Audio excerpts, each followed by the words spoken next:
Hey guys, Abby here, and welcome back to another Destiny 2 video. Season 13 is right around the corner on February 9th this Tuesday, so let's go over the schedule released by Bungie last week and everything we know so far. If you enjoy Destiny guides and walkthroughs, make sure to subscribe and ring the bell for notifications every time I post a new video. First, let's take a look at the Season of the Chosen schedule. Season 13 runs from February 9th through May 11th and will include all the activities you see below.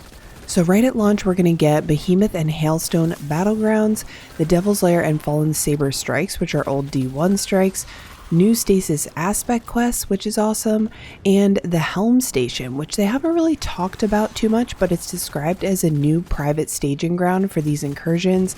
On the Season of the Chosen landing page, it says, meet with Zavala, acquire the Hammer of Proving, and orchestrate an honorable victory.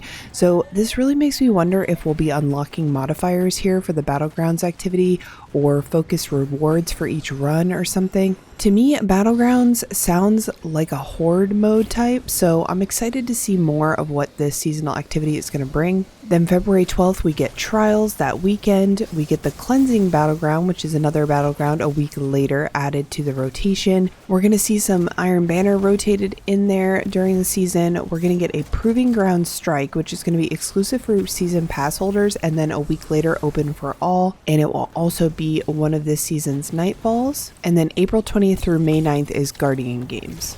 In addition to this schedule, we're also going to be getting a new exotic bow as the seasonal exotic and another exotic quest, which they haven't really talked about yet. So that'll add another activity in there. They also say on their season landing page that we're going to be getting over 25 weapons, new and reissued, added to the loot pool. Of course, we're getting a new seasonal armor, which looks kind of funky, but I'm kind of actually digging it. And then finally, similar to Season of the Hunt, they're also going to have a new pursuit weapon for us to earn. This is similar to Adored from Season of the Hunt. You'll be able to choose your quest from Strikes, Crucible, or Gambit playlist to earn the new Breach Loaded Grenade Launcher Salvager's Salvo. Hopefully not a Mountaintop 2.0, but we'll see what perks it has when the season launches.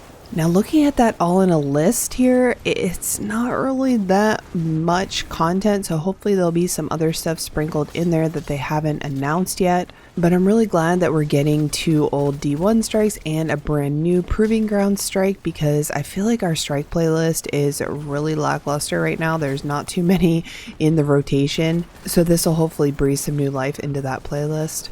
I also really hope the Battlegrounds activity has high replay value, and it's something that you can complete over and over again with your fire team without having to gather up resources in non-seasonal activities like we did with Wrathborn hunts, which Wrathborn hunts are going to still be available, by the way, through Crow during this upcoming season. I'm also looking forward to new stasis aspects to hopefully create more of a versatile build-like subclass instead of kind of a set it and forget it system that we have right now. And for PvP folks, Trials is going to get new weapons, cosmetics, and armor, so you have that to look forward to. In addition to the schedule posted by Bungie, there are a few more things you should be aware of coming with the launch of Season 13.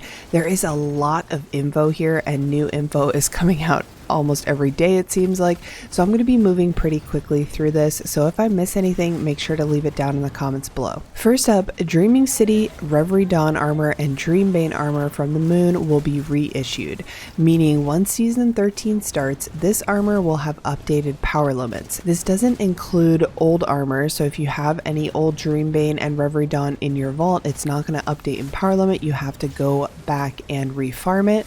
And Pit of Heresy, the dungeon on the moon, is no longer going to drop Masterworked armor, however it's going to drop high stat armor. So previously it was pretty low stat armor, but it was always Masterwork, which was great. But now we're going to be getting high stat armor pieces from Pit of Heresy, and they're guaranteeing that that armor drop from the final boss is going to have at least 2 stats with 16 plus in each. So it'll be a great way to farm for those. We're also going to see a power limit update for 8 weapons, 4 from Dreaming City and 4 from the moon, with Pit of Heresy and Shattered Throne dungeon drops rolling with perks unavailable from other reward sources.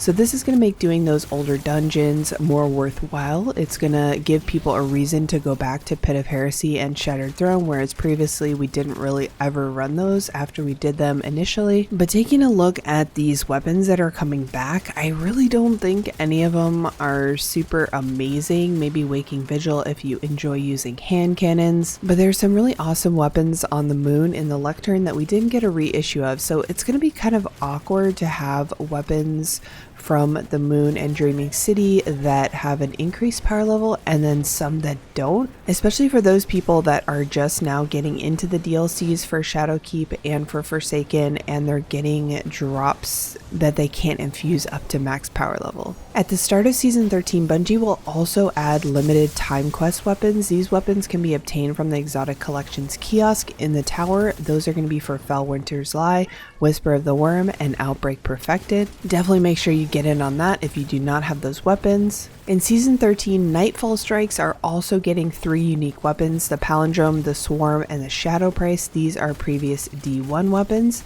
Completing Grandmaster Nightfalls will also award you the Adept versions of these weapons, and Adept mods will also be available to earn. We'll also see 2 new weapons in the Crucible Gambit and the Strike playlist, similar to how they added 1 each in the previous season, Season of the Hunt. For exotics, they told us a while back there's going to be 3 new pieces of exotic armor to chase, as well as the Master and Legend Lost Sectors on the moon added to the rotation. So I'm really interested to know what these 3 new pieces of armor are going to be, and I really hope this is not going to be the Aeon Cult exotic armor pieces that they talked about in the previous TWAB.